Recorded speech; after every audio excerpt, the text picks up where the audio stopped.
இடம்பொருள் நேயர்களுக்கு வணக்கம். ஸோ இன்றைக்கி பார்த்திங்க அப்படின்னா பாகியலட்சுமி அண்ட் பாண்டியன் ஷோஸுடைய மெகா சங்கமத்தில் கதையில் மெயினான விஷயங்கள்லாம் நடக்கிறது பாண்டியன் ஷோ சைட்லலாம். பாகியலட்சுமியில் இருக்கக்கூடிய ஒரே ஒரு பிரச்சனை இந்த மெகா சங்கமத்திலே பார்த்திங்க அப்படின்னா அது இந்த சமையல் கான்ட்ராக்டுக்கு இவங்கள்ட்ட ஆட்கள் கம்மியாக இருக்காங்க.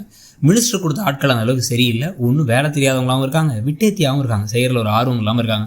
அவங்கள சேர்த்து வச்சு எப்படி மிரட்டி உருட்டி வேலை வாங்க போகிறாங்க, பாக்கியாக எப்படி பாராட்டு வாங்க போகிறாங்கிறது ஒரு பக்கம். இன்னொரு பக்கம் மெயினான கதை இதுக்கு எப்படி கோமதியிலேருந்து எல்லோரும் ஹெல்ப் பண்ண போகிறாங்க. கோமதியும் மீனாவும் இவங்களுக்கு ஹெல்ப் பண்ணுறதுக்கும் வாய்ப்புகள் இருக்குது. அவங்களும் நானும் வரோம் அப்படின்னு சொல்லிட்டு.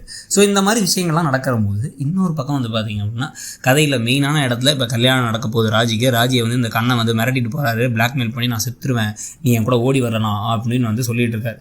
இந்த சமயத்தில் ராஜி எதுவுமே பண்ண முடியாத நிலமையில இருக்க. இந்த மாதிரி நிலமையில தான் ராஜி இருக்காங்கன்னு சொல்லிட்டு ராதியாவுக்கு மட்டும் தெரிஞ்சிச்சு அப்படின்னாலும் இல்லை இவங்க எல்லாரும் அங்கே இருக்கும் பொழுது அந்த கண்ணை பெருசாக பிளாக்மெயில் பண்ணி இல்லை அந்த மாப்பிள்ளை வீட்டுக்கு சொல்லி கல்யாணம் நின்றுடுச்சு, ஒரு பெரிய அவமானம் இவங்க திரையில் விழுந்துருச்சு, என்ன செய்யறதுனே தெரில, உங்கள் அத்தை மாதிரி நீயும் லவ் பண்ணி தொலைஞ்சிட்டியா, அதுவும் இவ்வளோ மோசமான லவ் பண்ணியா, இப்படி ஆயிடுச்சு, குடும்பமானமே போயிடுச்சுங்கிற நிலமையில அழுதுட்டு உட்காந்துருக்காங்க. இதுக்கப்புறம் குடும்பத்தோடய போய் சேர்ந்துட வேண்டியதானலாம் பேசுவாங்களா அந்த எமோஷனலாக. அந்த மாதிரிலாம் பேசிகிட்டு இருக்கிற சமயத்தில் அது தெரிஞ்சு பாண்டியன் டக்குன்னு டேய் நீ போய் தாலியை கட்டுறா அப்படின்னு சொல்லிட்டு தன்னுடைய தாய் மாமனுடைய மானத்தை காப்பாற்றுறதுக்காக தான் கூட அவங்க வீட்டு பொண்ணு ஓடி வந்ததுனால அந்த குடும்பத்துக்கு ஏற்பட்ட பிரச்சனைகள்லாம் சரி பண்ணுறதுக்காக தன்னோட மகன் சரவணனை தாலி கட்ட வச்சாங்கன்னா நம்ம எதிர்பார்த்த கதிர்ராஜி ஜோடியாக இல்லாமல் சரவணன் ராஜின்னு ஜோடி மாறுறதுக்கான வாய்ப்புகள் இருக்குது. ஏன்னா எப்போ பார்த்தாலும் மாற்று ஜோடியை தான் சேர்த்து வைப்பாங்க கதையில்.